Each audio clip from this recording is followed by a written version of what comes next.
взяли в работу очень интересный мрамор. Именно с таким мрамором мы еще ни разу не работали. Он будет украшать стену в гостиной, и мы его будем подсвечивать матричной подсветкой. Особенность этого мрамора в том, пока подсветка не включена, кажется, что включение и такие островки на нем белого цвета. Только включаешь подсветку, они становятся розовыми. Давайте я вам сейчас это покажу.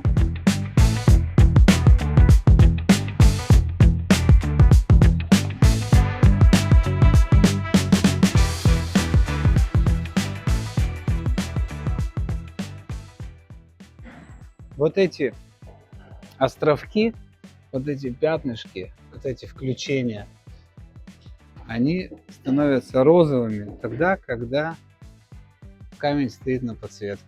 Вот такой вот интересный природный эффект.